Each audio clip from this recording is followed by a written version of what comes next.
रूस ने कहा था हमारी जमीन पर कोई हमला हुआ तो एटम बम फोड़ दूंगा। हमला यूक्रेन करे या उसका कोई मददगार देश करे, सबको एटम बम से जवाब देगा रूस। यूक्रेन के हवाई हमले ने कैसे एटम बम की उल्टी गिनती शुरू कर दी है, यह आपको अभी हमने बताया। अब हम आपको कुछ ऐसी जमीनी सच्चाई दिखाते हैं जो बताती है कि युद्ध में निर्णायक बढ़त बनाने के लिए बड़ा विनाश रूस की मजबूरी क्यों हो गया है।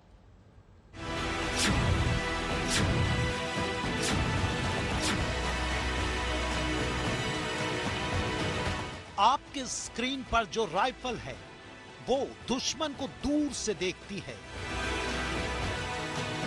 और उनका काम तमाम कर देती है। इस राइफल की गोलियों में कई रूसी सैनिकों के नाम लिखे हैं।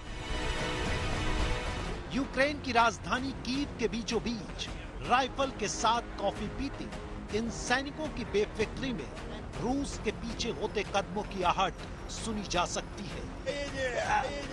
के हथियार देखिए, ये स्नाइपर राइफल के साथ ये सैनिक यहाँ पर है। बिल्कुल अभी कोई तनाव की स्थिति नहीं है। अगर किसी को ये डर था कि युद्ध के 37वें दिन रूस की सेना इतने करीब है, हम कीव शहर के बिल्कुल बीचों बीच है इस समय, और बीचों बीच ये सभी सिपाही आज पहली बार कुछ दुकानें खुली हैं तो ये एक कप कॉफी पीने आए हैं। हम इनके लोकेशन पर थे जहां पर ये सिपाही तैनात रहे थे और हम इनको लगभग रोज ऑपरेशंस में देखते हैं। रोज ये बिल्कुल उस मुद्रा में रहते हैं कि कभी खाना खाने का समय नहीं, कभी आराम करने का समय नहीं। लेकिन धीरे धीरे पिछले कई दिनों में, और खासतौर पर कल जब हम इरपिन से रिपोर्ट कर रहे थे, जिस तरह से रूस की सेना को पीछे खदेड़ते हुए, या रूस की सेना जब पीछे हटी तो यूक्रेन की सेना जब आगे बढ़ रही है, वो खबर जब यहाँ कीव तक भी आ रही है तो वो तनाव अब कम होता यहाँ साफ नजर आ रहा है।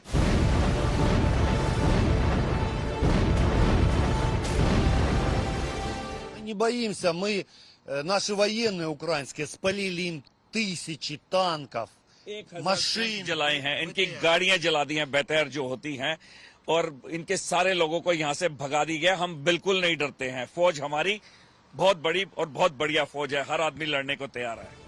रूस का पीछे हटना रणनीति का हिस्सा है, यूक्रेन से बनी सहमति की शर्त है, या फिर जमीनी विरोध का परिणाम।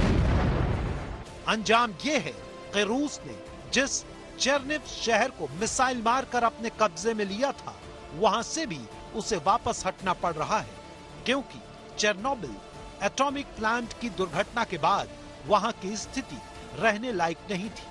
परमाणु खतरे की वजह से वहां रहना रूसी सैनिकों के लिए बिना लड़े मरने जैसा था।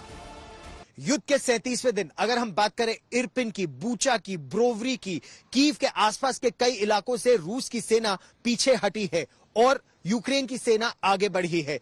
रूस की माने तो ये बातचीत से पहले दोनों देशों के बीच विश्वास बढ़ाने का कदम है, लेकिन अगर यूक्रेन की सेना की माने कि उसके युद्ध कौशल की वजह से, उसके पराक्रम की वजह से उसने इरपिन, बूचा और ब्रोवरी जैसे इलाके से रूस की सेना को पीछे खदेड़ने में सफलता पाई है। और इन इलाकों में अब यूक्रेन की सेना तेजी से अपने पैर पसार रही है, अपनी पोजीशन को मजबूत कर रही है, क्योंकि अंदेशा यह है कि अभी स्थायी शांति नहीं स्थापित हुई है, अभी कुछ तनाव में कमी आई है, लेकिन आने वाले दिनों में या हफ्तों में कीव की लड़ाई अगर शांति प्रक्रिया सफल नहीं हुई तो और गंभीर रूप ले सकती है।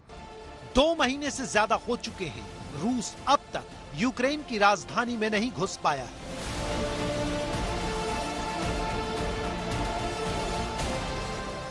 अमेरिका जैसे देश दुनिया भर में घूम घूम कर रूस की मदद करने से अन्य देशों को रोक रहे हैं। भारत में आए अमेरिका के डिप्टी एनएसए ने तो धमकी भी दे दी कि रूस से तेल खरीदकर उसकी आर्थिक मदद मत करो, वरना चीन से तनाव होने पर अमेरिका मदद को नहीं आएगा।